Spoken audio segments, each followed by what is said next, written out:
welcome to this Q&A on the Shared Prosperity Fund grants. What are they and how to apply? So my name is Amy Lishman. I'm the Head of Member Engagement and Deputy Chief Exec at Brighton Chamber, and I'm going to be your host for this afternoon.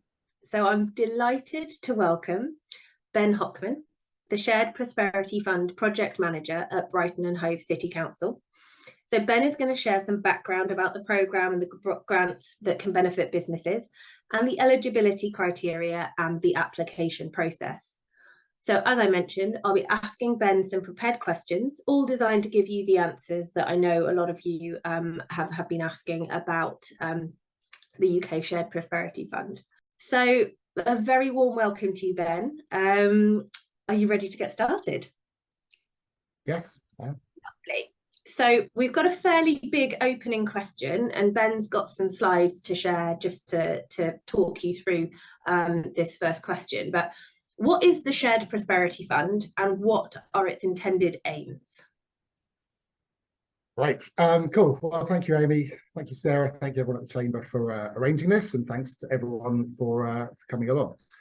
So, yeah, what is the Shared Prosperity Fund? I have prepared a few slides to try and explain the background to what the Shared Prosperity Fund is. Then we'll get into more detail about what the relevance is for everybody here and for Brighton and Hove. So this is like, I guess, yeah, my little area of subject matter expertise at the moment. So, so just find my cursor. So yeah, Shared Prosperity Fund, it is essentially, it's kind of a post-EU scheme. So it's central government through the Department of Levelling Up Communities and Housing.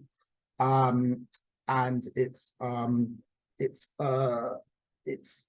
in a post-EU world. The idea is that it's a fund that will be simpler, less bureaucratic, and it will go to, it's a fund that goes to all authorities across the UK.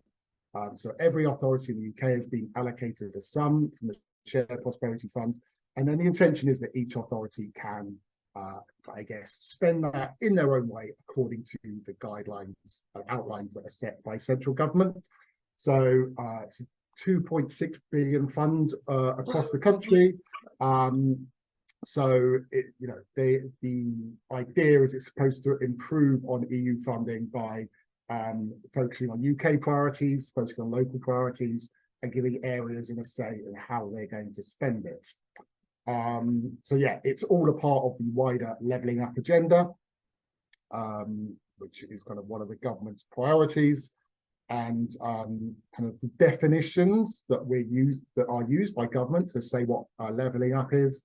So this is kind of the four kind of objectives about to boost productivity, pay, jobs and living standards by growing the private sector, especially where in those places where they are lagging, to spread opportunities, improve public services, again, especially in where they are weakest, restoring a sense of community, local pride and belonging, especially in those places where they've been lost, and empowering local leaders and communities, especially those places lacking local agency.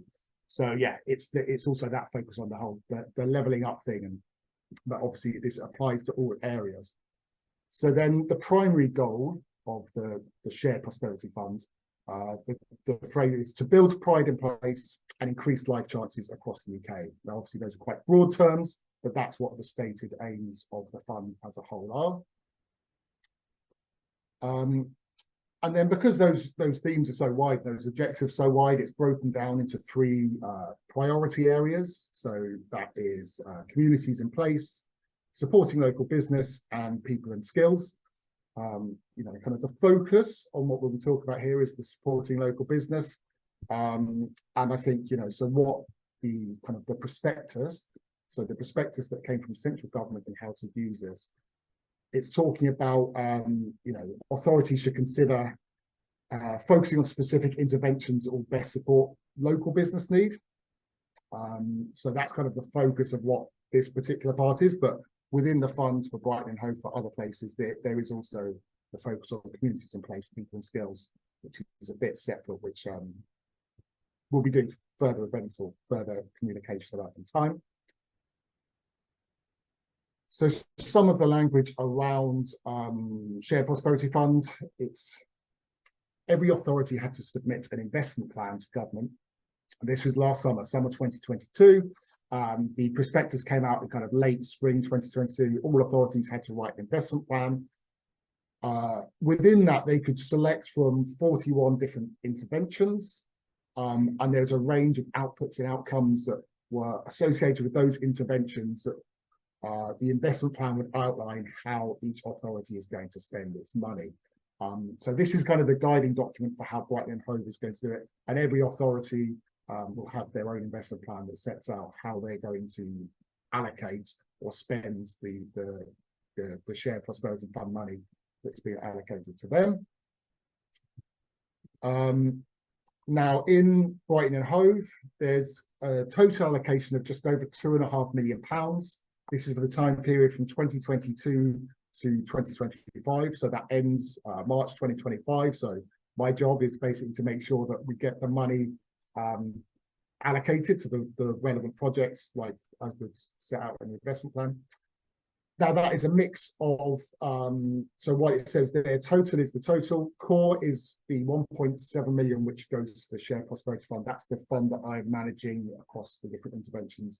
There's also a program called Multiply, which is about, it's about increasing adult numeracy skills. So that is a training program that people want to improve their numeracy skills. So in Brighton and Hove, that's being run through the Adult Learning Centre, Adult Education Centre. So yeah, so that's again, that's something that's kind of, it's part of the Shared Prosperity Fund across all authorities are being targeted to run that Multiply program as well. I guess for a bit of context that I think is always interesting, you know, in the last figures, so it's 1.7 million over those 3 years. You know, it roughly costs 2.4 million to run the services every day for Brighton and Hove. So, and looking also at the Shared Prosperity Fund in other areas, you know, it was allocated by a formula to each area. So somewhere like, for instance, Cornwall of the Isles of Scilly, they've got 129 million of Shared Prosperity Fund money in that levelling up area. You know, places, there's further places in the north, like, you know, Gateshead, 11 million, Shropshire, 10 million, Bristol, 5 million. And then when you come around to the neighbouring authorities near around Brighton and Hove, kind of, you know, Ada and Mid Sussex, Lewis, all have got 1 million each over those 3 years, kind of, which is it was the floor amount that each authority would be lent or given to distribute.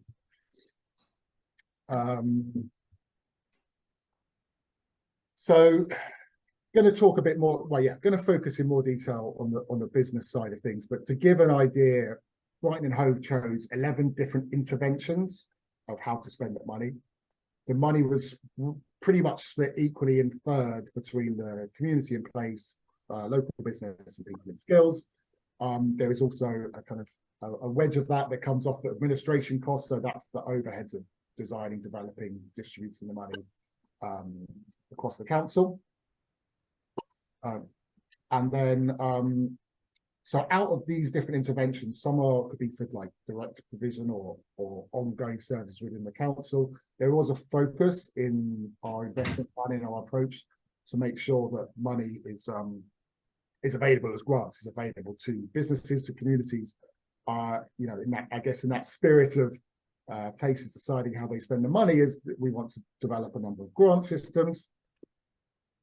So what we've been developing over the last few months, and expect to launch this later in November, are 5 kind of distinct grant programs that will be available for people across the city to apply for. That is organisations within Brighton and Hove. So there's one that is about community facilities improvements, another one which is about parks and green spaces, one which is kind of arts, creativity, culture and heritage, and then the 2 that I'm going to be talking in more detail about here, about kind of small business innovation, is how we titled it, and Brighton and Hove business decarbonisation investment. Great names, but yeah, that kind of gives an intention, and we'll talk about this in more detail in a second. But the focus of this discussion now is kind of these two grants. So we've got business innovation, which is going to be a series. It's revenue money, so it's like money to spend. Be maximum grants of £2,000 per organisation per grant. The objectives are about supporting business to adopt new or improved products or services. I guess the definition of that is very wide. We can talk about in more detail shortly. And then against that as well, there is also the business decarbonisation, slightly bigger pot, which is capital money, so buying tools and equipment. And this is about so up to £5,000 per organisation. And it's, yeah, the objective is business adopting new to the firm technologies or processes that support decarbonisation or improvement to the natural environment. So it's kind of like a focus on, yeah, there's a strong kind of net zero ambition in the investment plan, and trying to help local businesses achieve that, kind of initiate projects they may not have been able to otherwise.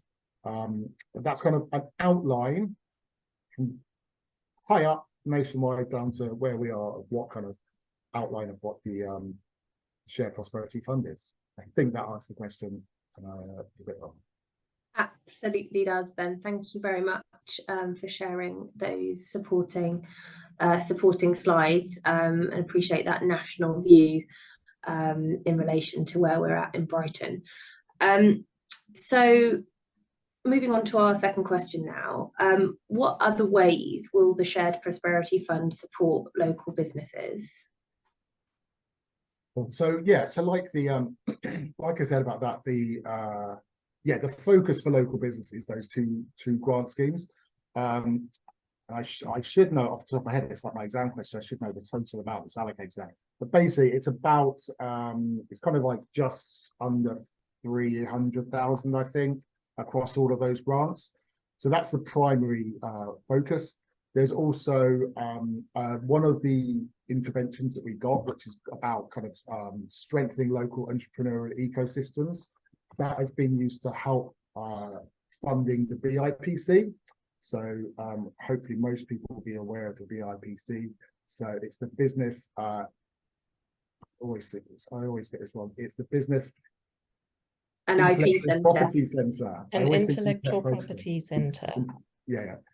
So they are, so yeah, so part, obviously, I'm going too much detail of the budgetary constraints of the council, but you know, that is part funded through the council. So that has been funded through, in part through the Prosperity Fund, as well as through the library service. But yeah, my focus, and so there obviously will be key partners in helping to share the information about how the grants are available, and we'll be hopefully running some workshops and so on. But yeah, the focus on the helping the business community is through those two distinct grant schemes, which again, hoping to be open from late November. Applications we're expecting to be open from late November through till probably mid-late January. It will be a competitive, well, yeah, you know, there's a limited pot of money. So the way we have to decide how that's being allocated is through having an application process. And then essentially with the money being allocated to those businesses through spring next year, with the deadline of everything to be spent by March 2025.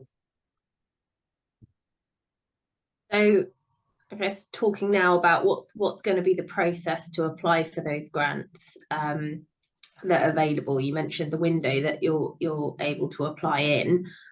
What does that application process look like? So there'll be an online form.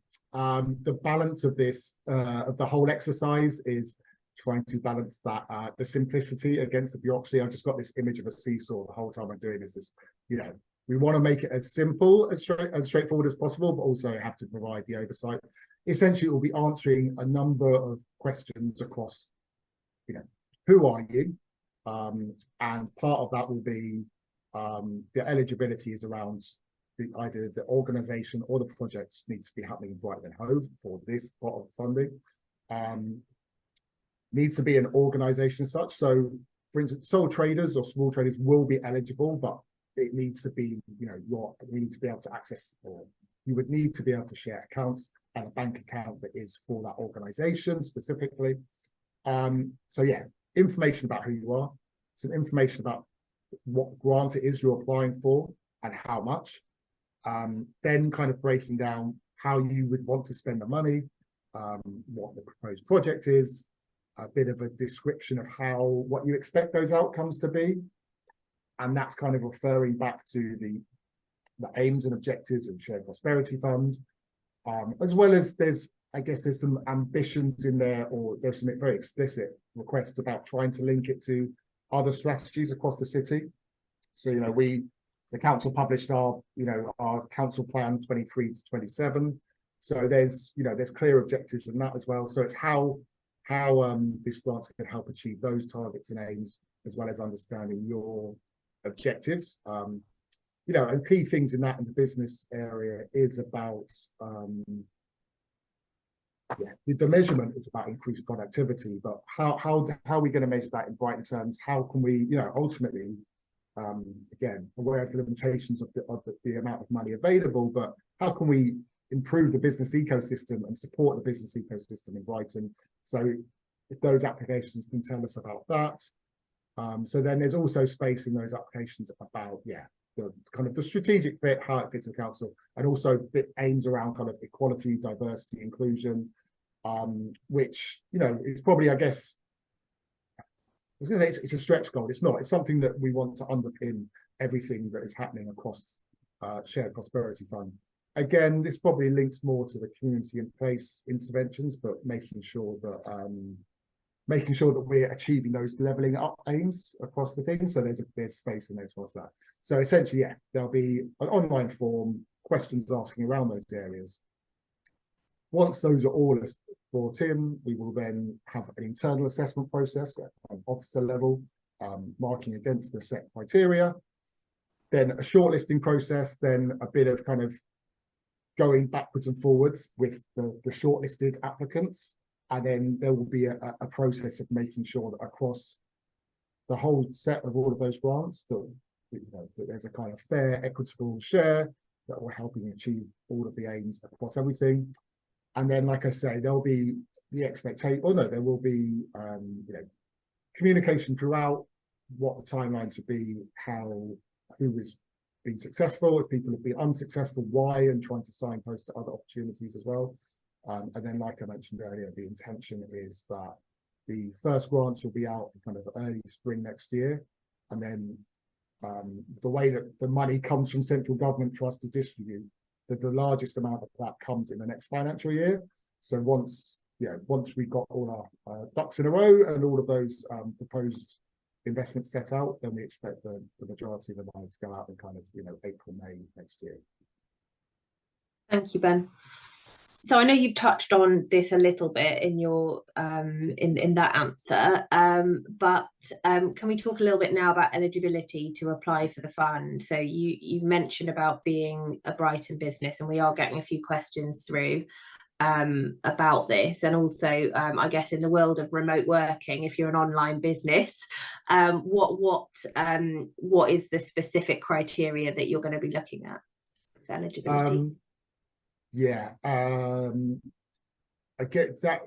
The interesting question is that online. So essentially, if it's a business that is operating nationally, internationally, then it would be a requirement that you have a base in Brighton. You have an operational base in Brighton because of the purpose of this being allocated to different authorities. So otherwise, I mean, it is quite broad. Well, the limitation is that you need to have either operation or the project that you are delivering will be within the Brighton Hove kind of authority area. And again, like I mentioned earlier, it's kind of a legitimate business. We need to make sure either if you're a registered company, we can check against that. If sole trader, then it's about making sure that there's kind of a record of your operation, that we know that the money's going to be sent properly.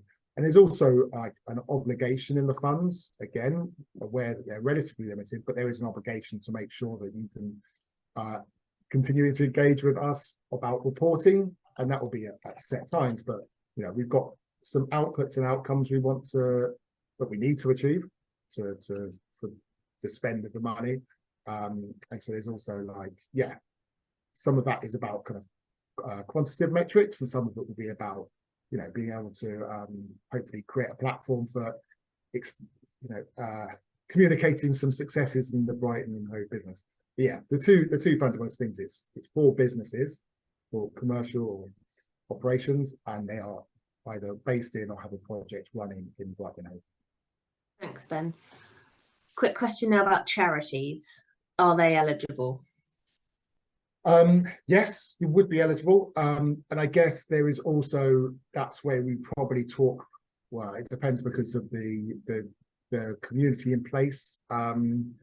There's a couple of grant schemes in there as well.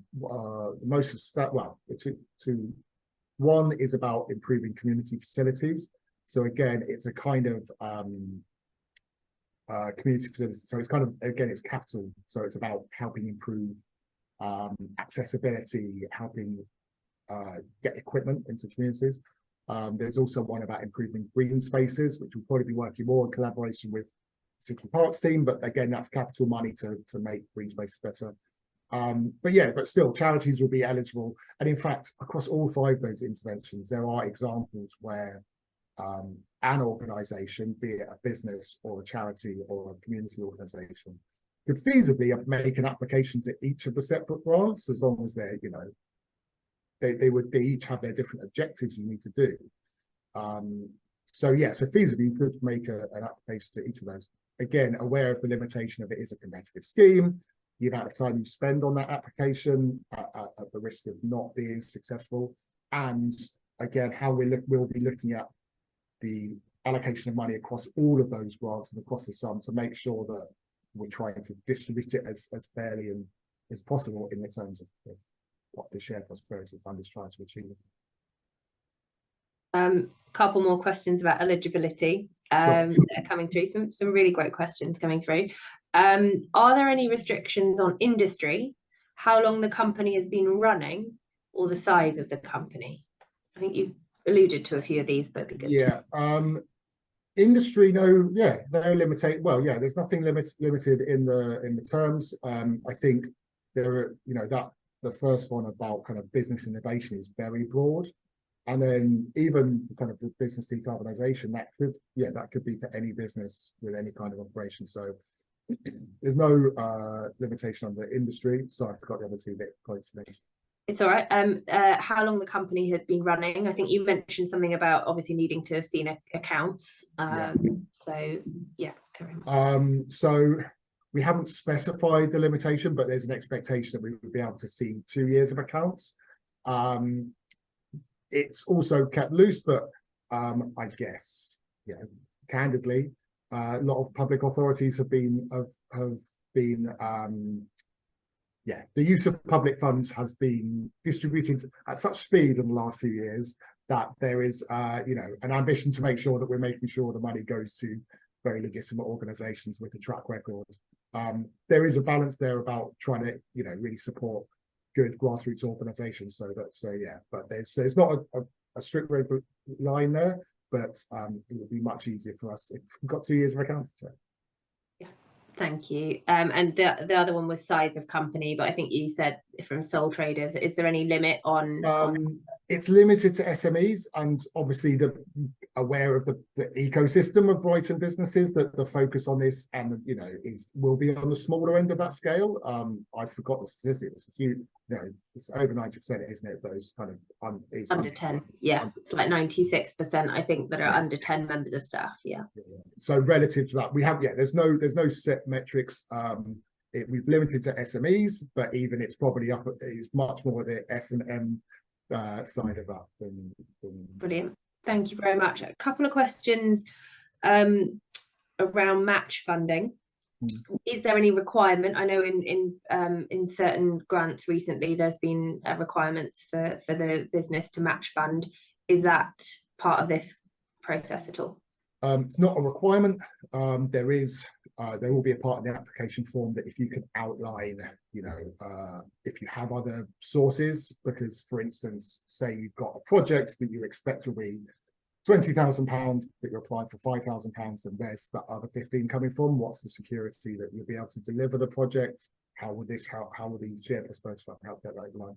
but yeah, there's no requirement for match funding. If you've got a £2,000 project and you want to apply for £2,000, then that will be considered. Yeah. And that any do you have any details at the moment about terms of the projects or things that people are going to be applying for? Does it have to start by a particular date and be completed by a particular date?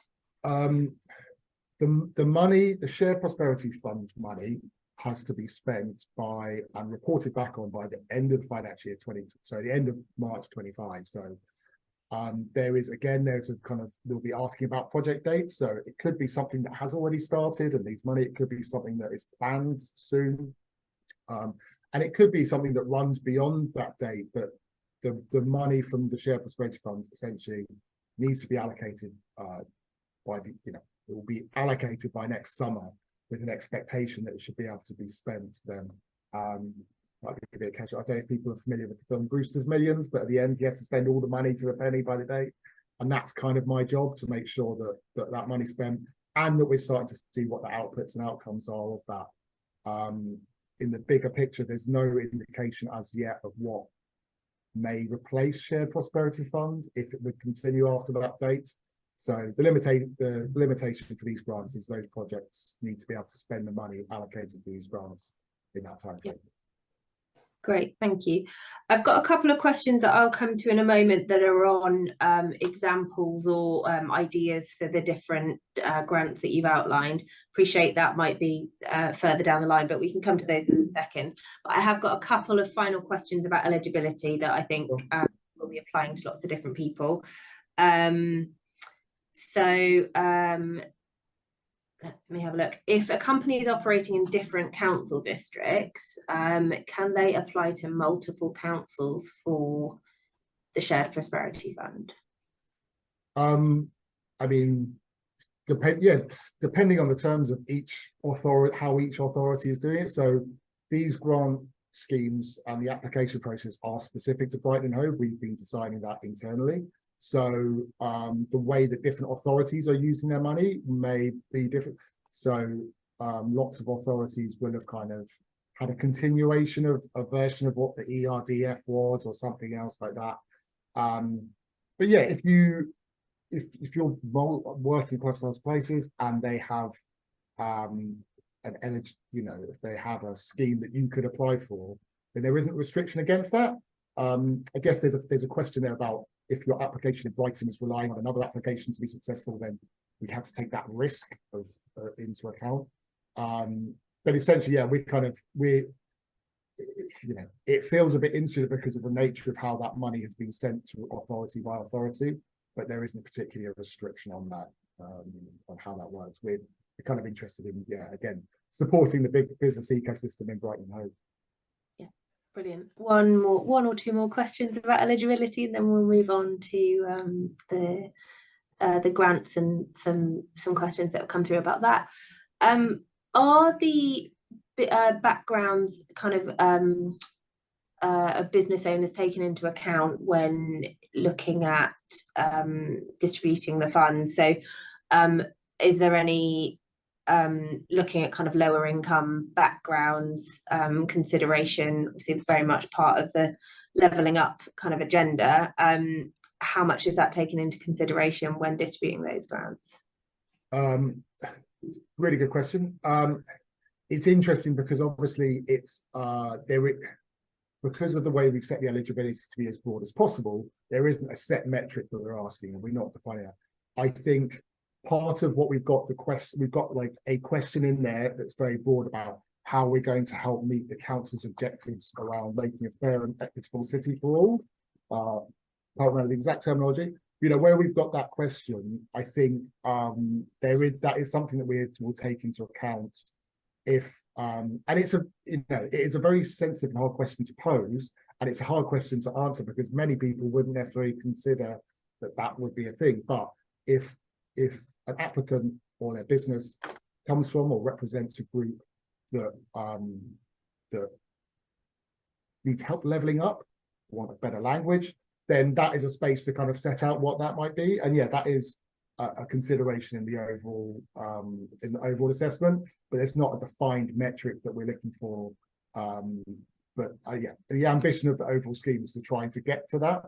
And, you know, it may be slightly imperfect, but that is, yeah, an ambition that we want to try and achieve, which is quite, it's that balance, but again, it's the balance between trying to make it as simple and straightforward as possible and reducing bureaucracy, between making sure that we've got all these measurements in place and we are achieving those aims. Brilliant. Thank you so much, Ben. I've got one question around, I guess this is nuances of business registration, but this person lives in Brighton, but the company is registered in the north at their accountants. Will that mean that they can still apply for the fund? Yeah, like obviously, yeah, many businesses will have a registered address outside of where they're operating. Yeah, so it wouldn't, again, it won't be dismissed because your solicitors happen to be in a different area. Again, it will come down to kind of what the operations are, what the project is. So yeah, excuse me, unless I get really inundated and I have to, you know, really fill up, but no, that wouldn't be the case. That it's, yeah, we obviously recognise that companies are registered in places other than where they operate. Brilliant, thank you very much. So we have got one final question that we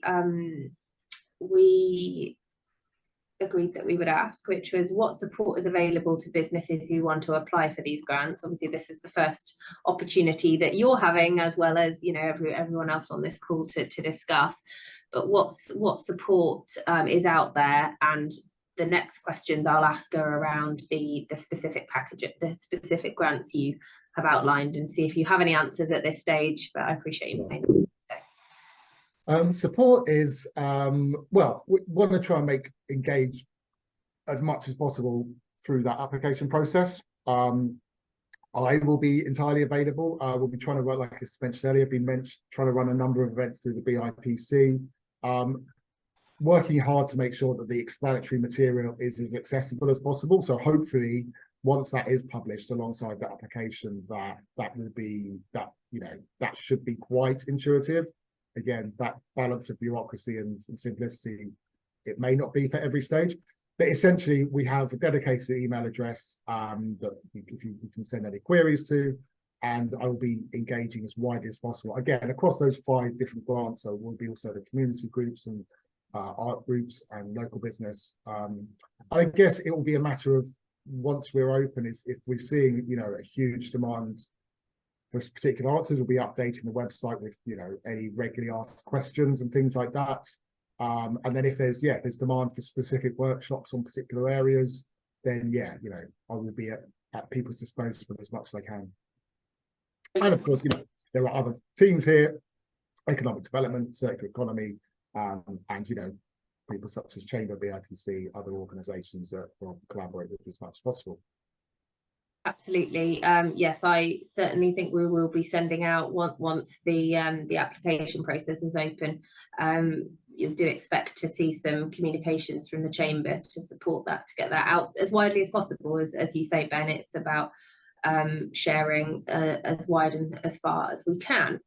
Fantastic. So I've had a couple of questions come through now around the perhaps just some examples or what is envisaged with each of those 2 grants. First of all, we had a question around what's the difference between the capital grant and the one for the business innovation. I think you mentioned something around actual, might be machineries or machinery to buy. Yeah, it's kind of odd, because normally capital, you're talking about, you know, buildings and vehicles and things like that, and these are smaller money.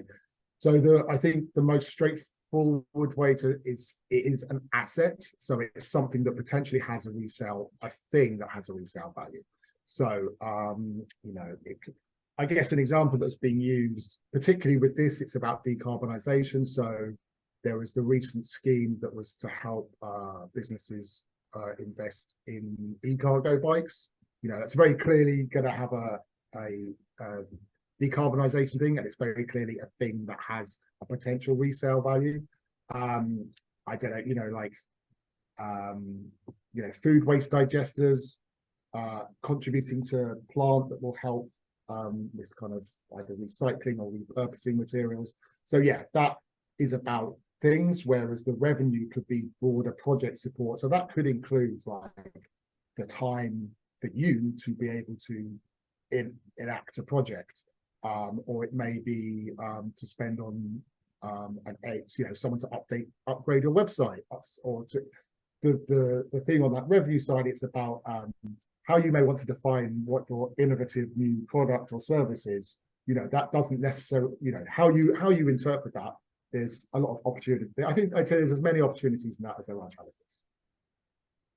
And that answers a question we've had through around what the fund can be used for, the innovation one, around improvements to businesses' internal processes to make them more efficient. I think, you just reference things that could support that. Yeah, and I think, again, this is when you're setting that application out, there is a kind of limitation. So it's trying to set that in as, as straightforward terms as possible, and what you expect the outcomes to be. So yeah, there are wide opportunities, we hope. Again, my civil servant head is different to my entrepreneurial head, but yeah, hopefully there are wide opportunities for people there. Yeah, great. Another question's come through around B Corp assessment costs. Do you envisage that? Obviously that's very specific, but do you envisage that, obviously from the decarbonisation perspective or innovation, are those things eligible? Great question, very specific. It probably doesn't align so much to the decarbonisation bit for the assessment costs because of that capital definition. It could help towards that, but yeah, it's not something addressed specifically. I guess also at the risk of being kind of pushing it down the line a bit, I guess in that innovation one, then if it is the if you could argue that assessment is introducing a new product service, then that potentially could work. Yeah, it's not something that has been considered as yet, but maybe something to be discussed during that process. As you said, and I kind of said at the start, it is that early stage of the process, and all of this is feeding in. I'm sure very useful for you, Ben, kind of knowing how to manage kind of going forward. Brilliant. I'm just scrolling to see if I can see if there's any other question I've missed. Things like solar panels, does that come under the capital decarbonisation? Yeah, again, that would be a kind of a quite that would be a good example if it can contribute to that kind of a route to decarbonisation for an organisation or a building or place. Then that would work. I'm just going to open it up and say, please do put any last questions in the chat. I think I've got through most of them. Some of them were kind of duplications. So I've done my best to paraphrase, but I'll just give people a little moment to see if there's anything else they want to share. We've had a question about contact details. We will be sharing the Shared Prosperity Fund mailbox afterwards in our follow-up email to you all. And as I said earlier, we will certainly be communicating via our mailing list as well when the fund is open. So we've been working with Ben very closely, and that will continue as well. So yeah, I'm just gonna I think we've had a question around charities, but we have there's a not-for-profit event. Would that ever be eligible for the innovation grant? Possibly, but there's also, I guess, there is one of the interventions is around culture, art, and that's kind of more around events. So it depends on how that would be interpreted. But yeah, feasibly, I mean, it could be considered. It probably wouldn't fit that, really well, because part of the business grants are about improving productivity. But at the same time, we're trying to, cast our net wide to try and achieve those wider aims about the improving pride in place and increasing life chances. If we can do that across all of these interventions, there may be some smart things we can do with other ways. But Yeah, so not ruling it out, which I realise is a bit of a soft answer, but yeah. Absolutely. Yes, I think I'm certainly taking from this session that it's seeing this fund very much in quite holistically with others that are around. So it fits with a question we just had through around finding out a bit more information about different areas of the investment plan. So certainly something that I think we can take back with you, Ben, and see if there are other teams that we can signpost people to as well for you. And yeah, and again, when we organised ourselves, the intention was we would have got a bit further along, but we're working to have all that information out in the next few weeks, and then hopefully that should already answer every question. So I would say, yeah, shared mailbox, happy to receive things and update people later, but I may not be able to preemptively answer everything until things come out, and then we'll be able to respond to things that aren't resolved by that at that time. Absolutely, thank you so much. Brilliant. So I think we've kind of gone through most of the all of the questions that have been sent through. So I will say a very big thank you to you, Ben, for taking the time today to share details about this exciting opportunity for businesses, charities, and just generally the ecosystem in Brighton. So thank you for your expertise and willingness to answer all of those questions, no matter how specific they are at this stage. So I will say a very big thank you to you all for joining us today, for your questions, your engagement, and I look forward to seeing you in person or online at another Chamber event soon. So thank you so much, and enjoy the rest of your day. Thank you very much.